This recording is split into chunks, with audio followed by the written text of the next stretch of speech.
Rebecca era parte de la tripulación que estaba a bordo del Disney Wonder. La chica, el 21 de marzo de 2011, se comunicó con su familia a través de un mensaje de texto. En él, les dijo que se encontraba bien y les recordó que al día siguiente los volvería a contactar. Sin embargo, nunca hubo un día siguiente. Así que su misterioso caso se desarrolló en esas 12 horas que comenzaron desde su última comunicación con su familia. Su desaparición dejó a todo el mundo haciéndose la misma pregunta: ¿qué le pasó a Rebecca?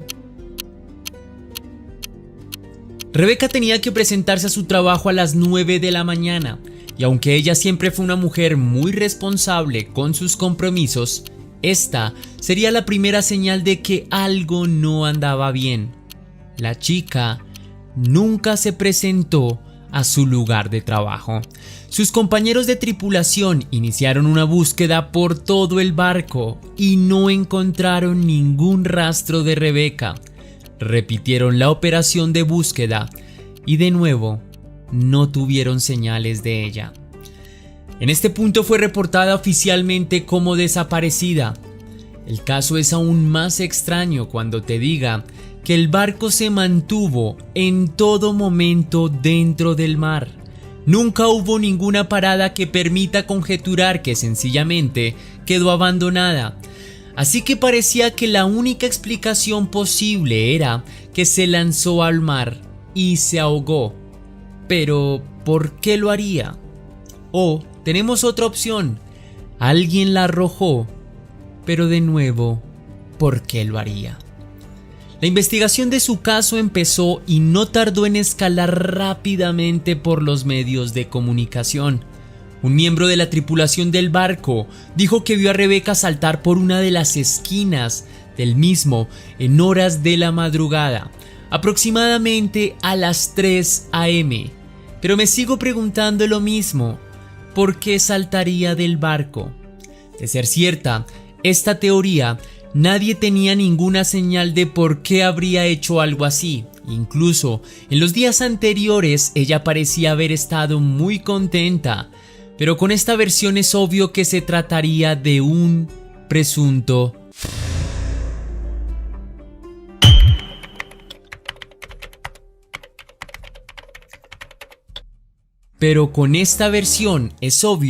que se trataría de que atentó contra su propia vida. Y aunque este tipo de acciones pueden ser inesperadas, en su gran mayoría de veces están motivadas por algunas razones. Pero Rebecca nunca habló de sentirse mal emocionalmente, de modo que este caso terminó antes de que los indicios empezaran. Mientras revisaban las imágenes de las cámaras de seguridad, los investigadores encontraron el último metraje en el que aparece Rebecca Coriam.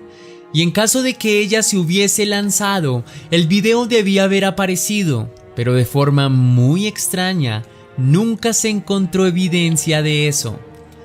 Todo es muy extraño luego de saber que el barco de Disney tenía cámaras en todas partes que cubrían cada rincón del lugar, por mínimo que sea, pero no logró captar qué pasó con la joven. En el último video de Rebecca con vida, se le ve hablando por teléfono a las 5:45 am, lo que desmentiría la versión del miembro de la tripulación que aseguró verla saltar a las 3 de la mañana. Entonces, la única persona desaparecida era Rebecca, ¿no es así? Si vio a alguien lanzarse del barco, tuvo que ser Rebecca, nadie más faltaba. Pero supongamos que mintió. ¿Por qué lo hizo? ¿Qué ganaba con desviar la atención de los investigadores? Lo único que puedo pensar es que probablemente sabía algo más. En caso de que algo trágico le haya pasado a Rebecca Coriam, tendría sentido pensar que Disney, por medio de sus trabajadores, buscó la forma de persuadir la atención del caso. Como fue de esperar, esta primera versión fue completamente descartada.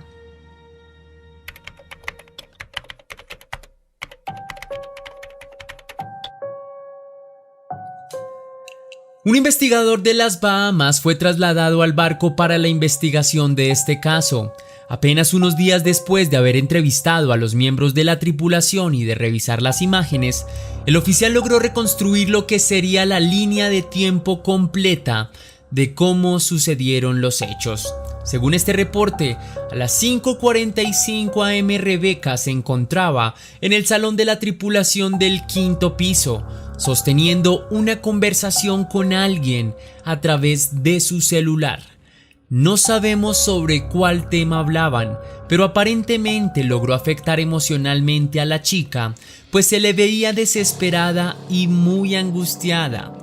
Cuando termina la llamada, otro joven se acerca a ella y le pregunta si se siente bien, y ella, por evitar una conversación más detallada, respondió con un cortante sí.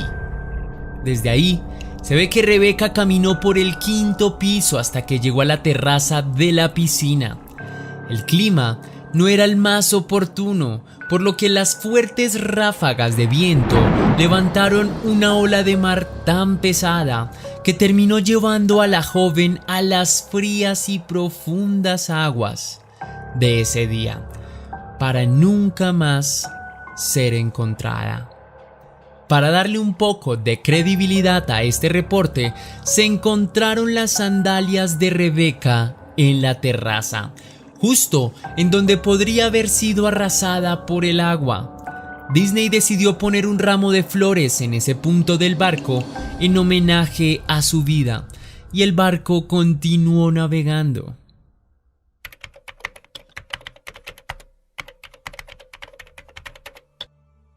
Según el reporte, se vio a la mujer llegar a la terraza del barco.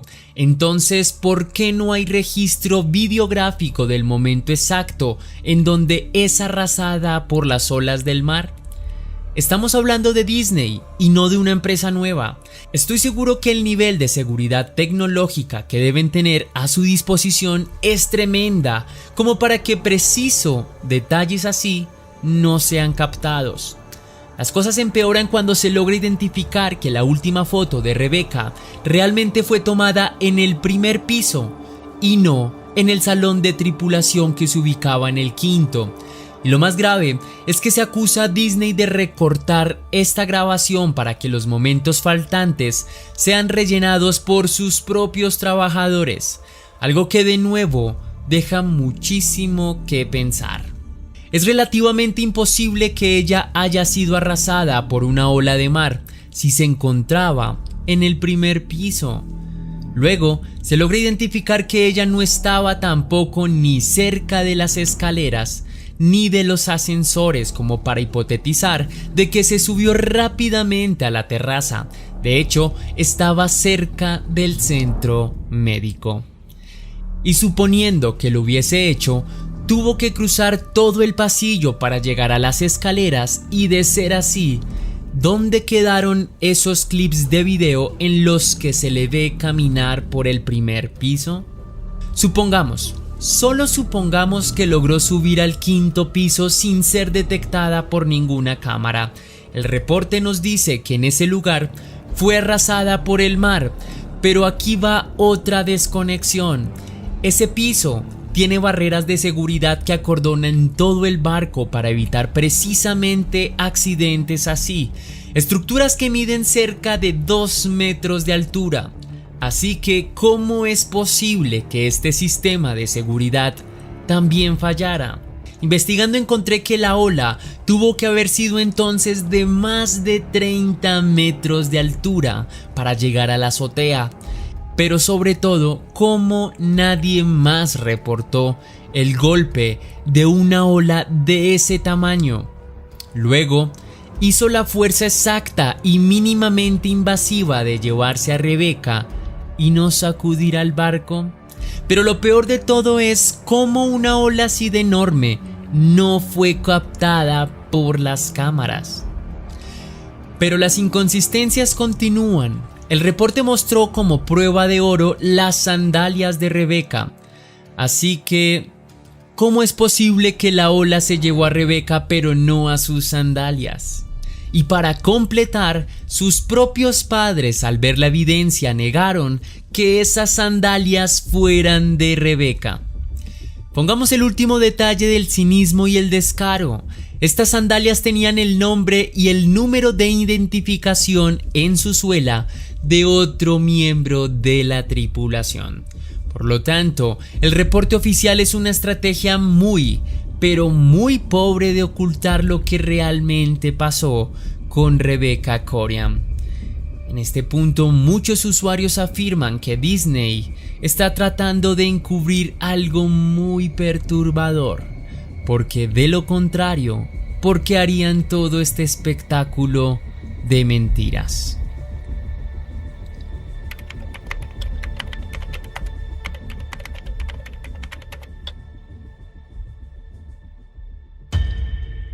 Hablemos de esta teoría, pero quiero que iniciemos sobre la percepción que tenía su familia sobre ella. Según ellos, Rebeca era una mujer muy feliz, así que para ellos esta teoría no estaba dentro de las posibilidades.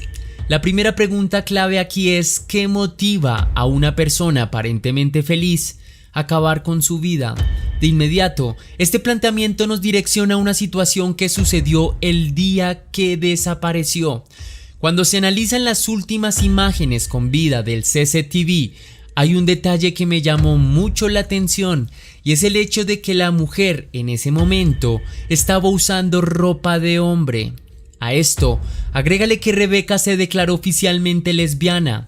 Incluso su novia, que se llama Tracy, trabajaba en el mismo barco. Así que, de entrada, descartamos que estuviera usando la ropa de su pareja. Entonces, ¿de quién era esa vestimenta? Descubrí que este detalle en el 2017 fue tomado más en serio, al punto de investigarlo a fondo, y se descubrió quién era su dueño, y la historia reveló detalles muy inquietantes. La novia de Rebecca, Tracy, tenía otra relación aparte de esa, una con un hombre. Ahora, en este punto es probable pensar que Tracy quería que su novia Rebecca participara en un trío con este hombre.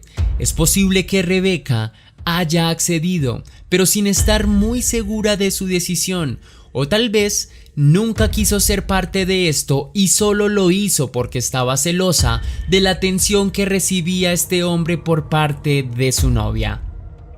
Aparentemente, esta teoría sucedería una noche antes de su desaparición.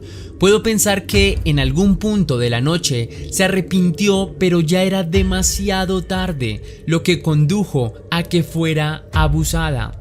Y esto le haya instaurado un severo trauma y un desespero tal que lo único que hizo fue coger la ropa del hombre para salir de esa situación. Es en este punto que pudo haber llamado a Tracy desde el salón de los miembros de la tripulación, histérica por lo que acababa de suceder, y tendría sentido creer que la conversación no fue nada satisfactoria para ella. Después de colgar el teléfono, se sintió traicionada, deprimida y sola, 3 emociones que la acompañaron para tomar la decisión de saltar del barco. Quiero que sepas que este triángulo amoroso del que te hablo fue confirmado por la misma Tracy.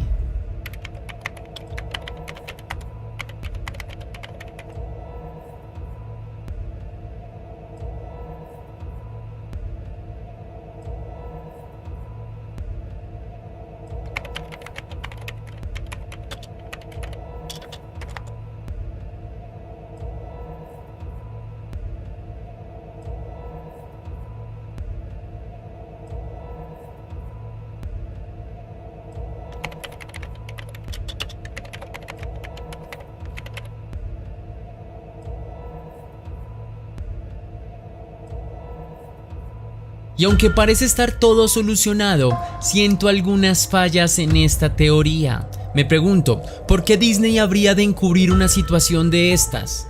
Es muy seguro que esta empresa tenga en sus manos el video de este hecho, entonces ¿por qué no mostrarlo y aclarar todo de una sola vez?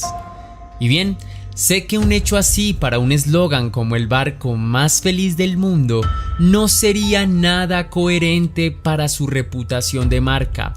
Así que probablemente Rebeca no saltó por su propia cuenta y esta historia sea mucho más oscura de lo que parece.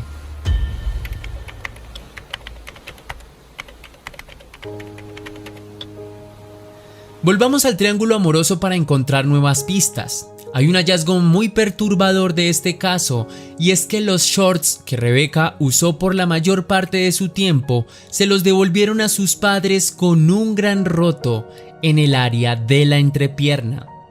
No sé si sientes lo mismo, pero para mí eso es realmente sospechoso.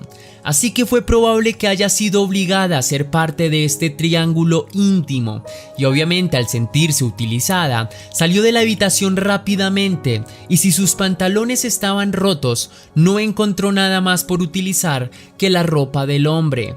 Despavorida, salió al salón de la tripulación de miembros y cuando estuvo allí, recibió la llamada de su novia quien, en medio de súplicas, le pidió que no le contara a nadie más sobre lo que acaba de suceder.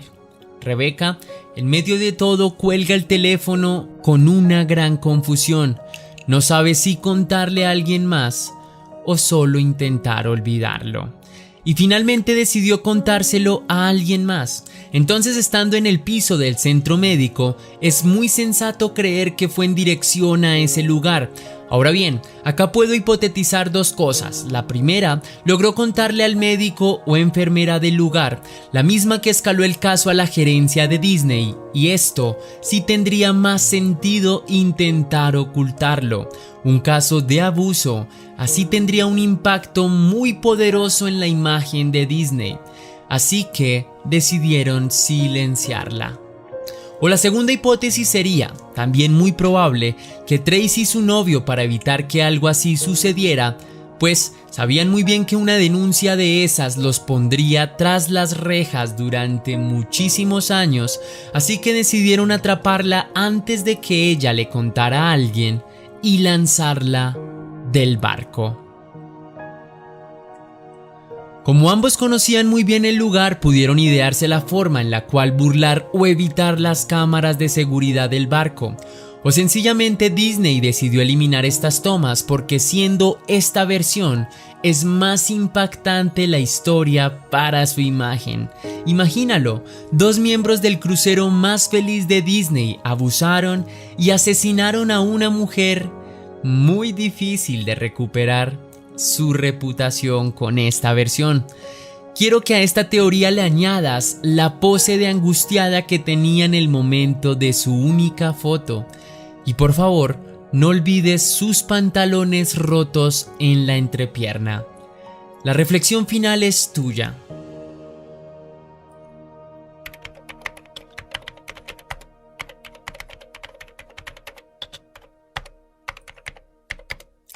A inicios de mayo del 2011, el padre de Rebeca recibió un correo electrónico del banco, al cual su hija estaba asociada.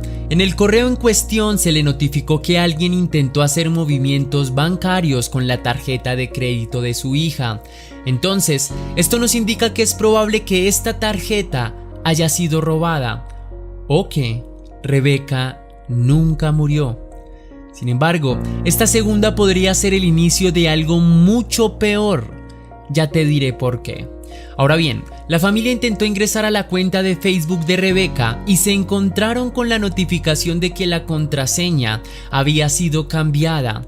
Pero lo más inquietante es que había sido minutos antes del intento. Aquí, las posibilidades son las mismas que el hecho anterior. Alguien hackeó su cuenta o ella está viva. Pero suponiendo que sea la segunda, ¿por qué no se habría comunicado con sus familiares para decir que está a salvo? Aquí empieza lo más aterrador. Un año después de todo esto, el padre de la mujer recibió otro correo electrónico. Se trataba de un mensaje enviado por un usuario que afirmaba que había visto a Rebecca Coriam en Venecia, en los brazos de un hombre. Y no se trata de un amor genuino que decidió hacer su vida en otro país a escondidas. Déjame ilustrarte a dónde quiero llegar. Los cruceros, cuando ingresan a aguas internacionales, son la principal fuente de la trata de personas. Así que mi última teoría es que Rebecca fue secuestrada y vendida. Esta sería la única manera de validar la versión de que esté en Venecia con un hombre. Sería un destino muy aterrador para esta historia. Así que es un caso muy interesante como misterioso, pero además muy lamentable. Y de lo único que estoy seguro es que Disney sabe más de lo que dijo en su reporte. Y lamento muchísimo por su familia esta situación. Debe ser muy difícil y descorazonador no saber nunca qué pasó realmente con la persona que tú más amas en esta vida.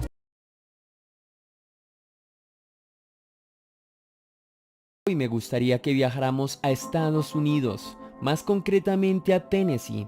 Corría el año 2016 y nos involucraremos de alguna manera en la vida de Emma Walker. Ella era una chica de 16 años que aún estaba bajo el cuidado de sus padres, con quienes vivía junto a su hermano menor Evan. Los habitantes del sector donde vivía Emma la describieron a ella como una persona muy dulce y agradable, dos características que iban de la mano con sus sueños. Pues Emma quería convertirse en enfermera para otorgarle los cuidados necesarios a bebés con algún tipo de discapacidad, aunque también compartía un instinto protector con los animales sin hogar, por lo que tuvo la oportunidad de ser voluntaria en un instinto de protección animal. Ella iba a la escuela del Central High School, en donde era muy querida e incluso hacía parte del equipo de porristas de la escuela. Allí conoció a muchas amigas, pero también a la persona que pronto se haría su pareja, William Riley Gould. Ellos dos serían compatibles a primera vista. Él por su lado hacía parte del equipo de fútbol de la escuela y era profundamente religioso y muy amable con su entorno. No tardaron en sentir atracción el uno por el otro, por lo que decidieron iniciar una relación sentimental.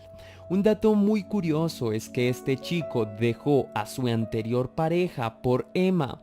Cambió de pareja en cuestión de segundos básicamente, pero su apariencia de chico bueno se distorsionó por primera vez cuando llevó a su expareja a un baile de promoción de la escuela. Y para el baile final de graduación estuvo con Emma, algo que profundamente tuvo un disgusto no solo en Emma, sino también en sus padres. Así que fue por esto que Riley no tuvo una buena imagen frente a la familia de su pareja. Poco tiempo después, el chico siguió sacando su peor versión, luego de que le prohibiera a Emma tener contacto con sus amigos de la escuela. Cada vez controlaba más la vida personal de la chica. Cosas como le prohibió usar determinadas prendas de vestir, la vigilaba todo el tiempo cuando salía al trabajo y revisaba constantemente su celular.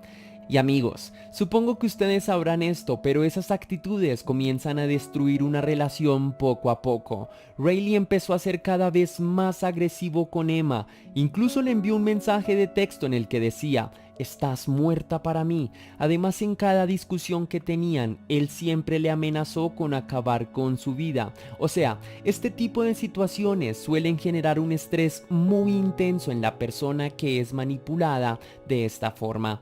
Así que cuando los padres se enteraron de estas actitudes del chico, le prohibieron determinadamente el ingreso a la casa y además le insistían a Emma que abandonara a Riley. Los padres decidieron quitarle el teléfono con la idea de que eso iba a separar a los dos jóvenes, pero Riley le regaló una tablet para que pudieran seguir conectándose. 2 años después fue la graduación del novio, por lo que empezaría pronto su vida universitaria.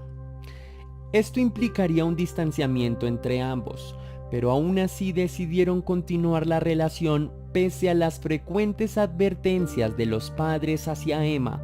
Los padres llevaron un paso más lejos su control al punto de prohibirle a la joven salir de la casa, a menos que sea para ir a estudiar, pero después de eso, nada más.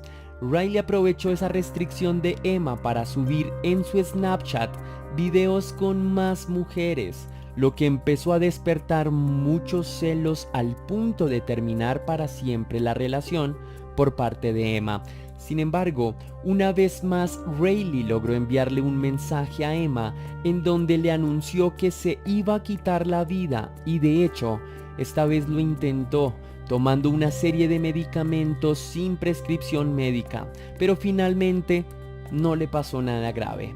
El 18 de noviembre de 2016 fue una fecha importante en esta historia. En la escuela de Emma, el equipo de fútbol ganó una importante competencia, por lo que uno de los jugadores decidió hacer una fiesta en su casa para celebrar.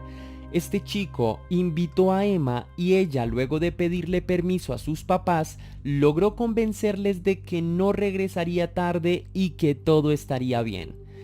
Una vez en el lugar, empezó a recibir toneladas de mensajes de texto a su celular. Por ejemplo, uno de ellos decía: sal de la casa sola si no quieres que le haga daño a alguien que tú quieres.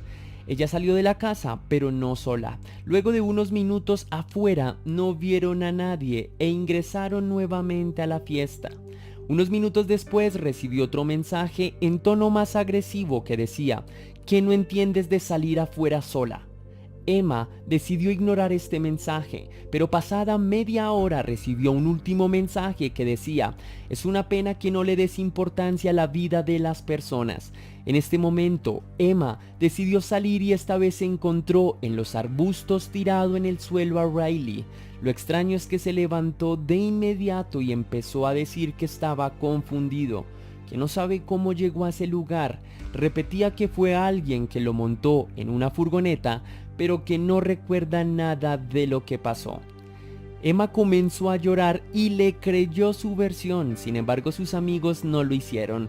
Sabían que él solía inventar historias, por lo que sintieron que esa era otra de sus historias ficticias.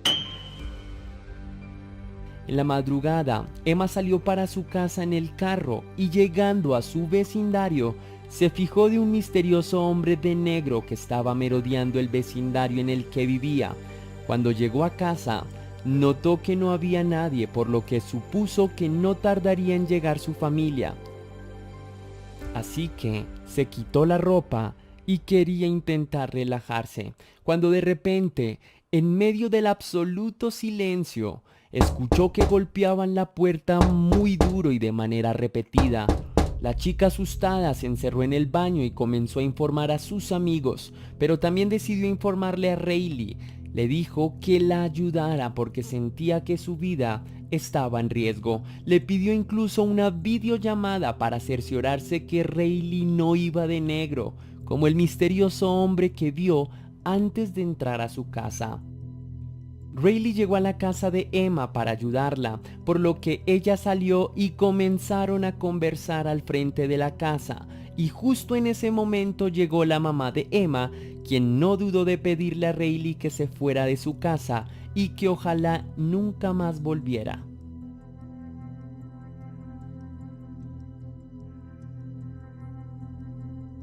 Al día siguiente, es decir, el 20 de noviembre, que era domingo, Emma estaba muy intranquila por lo que sus padres decidieron llevarla al trabajo y la recogieron cuando terminó su jornada. Su padre decidió invitarla a un helado para que bajara el nivel de estrés e intranquilidad. Emma aceptó y soltó una sonrisa por el esfuerzo que hacían sus padres por verla bien. Luego de terminar el helado, se van para la casa. Emma de inmediato se pone la pijama para acostarse. Todo lo que había sucedido la tenía de alguna manera cansada e irritada. Se despide de sus padres de beso y se va para su habitación. A medianoche, el padre fue alarmado por un sonido fuerte en la casa, como si alguien hubiese ingresado.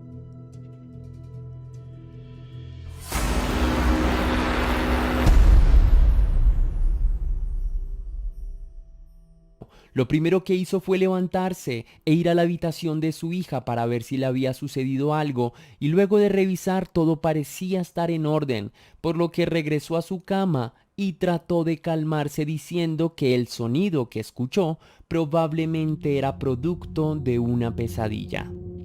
Al día siguiente su padre madrugó para ir al trabajo y la madre alistó el desayuno y ropa para Emma. Cuando ingresó a la habitación de su hija, notó la horrible escena. Su hija no respondía a sus llamadas y tampoco respiraba. Todo indicaba que la joven amaneció muerta. Inmediatamente llamó al 911 y esta fue la grabación de dicha llamada. What is your name? I'm Jill Walker. What's going on there? I just tried to wake up my daughter for school, and she has no pulse. Stay on the line. I'm transferring you to Rural Metro.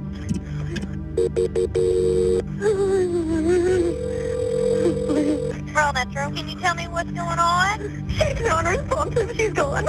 Okay, is she breathing? No. Her tongue's hanging out of her mouth. Is she laying on her back? Yes. La almohada de Emma tenía vómito, por lo que la primera hipótesis del caso fue pensar que sufrió un accidente durante la noche que la terminó ahogando. Sin embargo, luego de revisar muy bien, descubrieron que no era vómito, sino el propio tejido cerebral de la mujer. Además, vieron un orificio en su oído izquierdo que atribuyeron al impacto de un arma de fuego. De inmediato la policía decidió investigar la escena del crimen y cuando interrogaron al padre, lo primero que les dijo fue acerca de los fuertes sonidos a medianoche que creyó eran parte de su sueño. Se cree entonces que dichos sonidos fuertes en realidad fueron disparos, aunque no había evidencia de que alguien hubiera entrado a la casa. De nuevo, estudiaron la escena del crimen, pero esta vez hallaron orificios en los muros de la habitación, por lo que el agresor sabía muy bien a cuál habitación debía apuntar.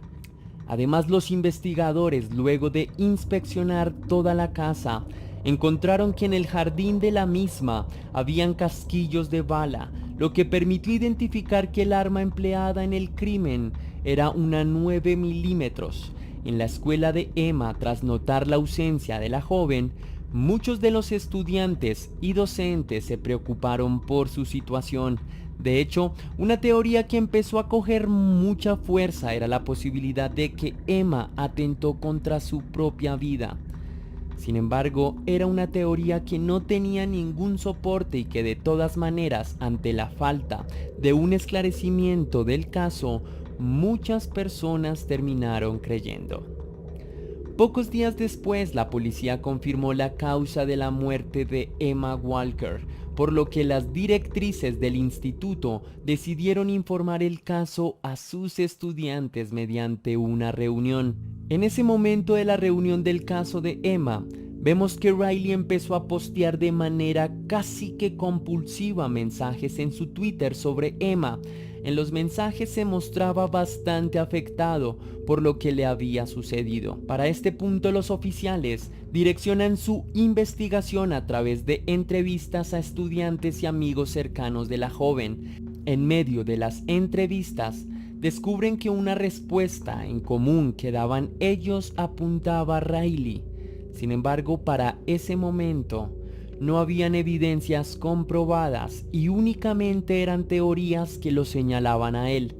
Riley había tenido intenciones de acabar con su vida antes de conocerse públicamente el crimen de Emma, por lo que muchos de sus allegados estaban realmente preocupados por el estado de su salud mental. No querían que se sintiera tan presionado socialmente que terminara tomando una decisión de estas. Así que los detectives siguieron investigando en dirección a esta teoría. Es así como consiguen el testimonio de uno de los amigos más cercanos de Riley, quien les contó que el joven les había enseñado días antes un arma. Esta pistola era del abuelo de Riley y la razón por la que estaba en sus manos, según él, era para protección personal, pero que no iba a hacerle daño a nadie que no intentara poner en riesgo su bienestar. La policía decidió buscarlo para realizar un interrogatorio por el caso de Emma. La primera pregunta que se le hizo fue ¿dónde había estado la noche de los hechos? Rayleigh muy tranquilo respondió que esa noche estuvo en casa de su amigo Noah jugando a los videojuegos. La pregunta que le viene a su respuesta fue que si había dormido toda la noche allí, y es en este punto que notamos un primer arco argumentativo un poco sospechoso, pues Rayleigh textualmente dijo, y abro comillas, estoy casi seguro de que sí. A ver, entiendo que de nervio es una situación tan delicada y mucho más si la persona que murió era muy cercana a uno. Hasta ahí todo está bien y comprensible, pero tener ese tipo de respuestas solo empeoran el escenario o de otra manera esclarecen las sospechas hacia él. Además, Rayleigh cada vez que respondía algo, habría más la sospecha de que él fue el responsable, pues durante el interrogatorio siempre se refirió a Emma con cierta frialdad, con distancia. En lugar de llamarla Emma, decide mencionarla como la mujer. Además parece ser indiferente con lo sucedido con Emma, algo completamente contradictorio con los mensajes que publicaba en sus redes sociales mostrándose conmocionado cuando se conoció el caso de Emma.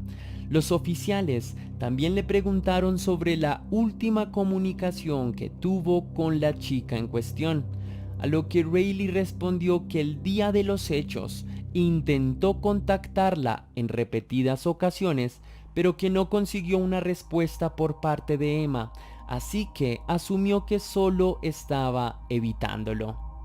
Agregó que ese día no estaba muy bien emocionalmente, por lo que buscó compañía en la casa de sus abuelos. Según él, cuando llegó, la presión sentimental que sentía por Emma no lo dejó en paz, y esa fue la razón por la que decidió salir de casa de sus abuelos para encerrarse en su coche y llorar por la ruptura sentimental que tuvo con Emma. La policía cada vez arrinconaba más con sus preguntas a Rayleigh. Con una mirada fija a los ojos de Rayleigh, el oficial le pregunta sobre el arma de su abuelo, la misma que él reportó como desaparecida justo en la noche de los hechos, a lo que Rayleigh con cinismo respondió que no sabía nada de eso. Sin embargo, la contrarrespuesta de los oficiales fue desmentir su versión y pedirle una vez más que dijera la verdad, porque ellos ya habían sido notificados por parte de sus amigos que él tenía un arma y que él mismo se las había mostrado. A pesar de escuchar eso, Rayleigh siguió negando haber portado un arma en algún momento de la noche de los hechos, pero como un pez cae por su propia boca, lo primero que hizo Rayleigh después de terminar el interrogatorio fue enviarle un mensaje a sus amigos pidiéndoles una explicación de por qué lo habían delatado de esa manera. Sus amigos le respondieron con más inteligencia, con un «Si tú no eres culpable del caso de Emma, no debes estar preocupado». Para este punto Rayleigh ya había cometido tantos errores que era muy difícil que las personas no lo relacionaran con el crimen de Emma Walker. En este punto incluso su propia madre empezó a desconfiar de él y se tomó el trabajo de preguntarle por el arma extraviada. Y una vez más Rayleigh negó tener conocimiento sobre ello. Los amigos sabían que la actitud de Rayleigh lo estaba delatando, por lo que decidieron cooperar con la policía para capturarle y llegar a la verdad sobre lo que sucedió con la joven Emma Walker. Irónicamente, Rayleigh cuadró con sus amigos una noche más de videojuegos y aquí sucedería algo importante para resolver el caso. La policía le entregó a los amigos de Rayleigh unos micrófonos ocultos para poder monitorear toda la conversación y tener material probatorio de este caso. Además, como en las películas de Hollywood, también les dotaron de microcámaras en las llaves para que puedan registrar imágenes que sirvan como evidencia. Así que de esta manera Rayleigh llega a casa confiando en sus amigos, se sienta y comienza a hablar con ellos sobre toda la situación, pero él insiste en que no tiene nada que ver con el caso de Emma y que es completamente inocente. En ese momento Rayleigh les confesó que necesitaba de la ayuda de ellos porque quería deshacerse del arma de su abuelo.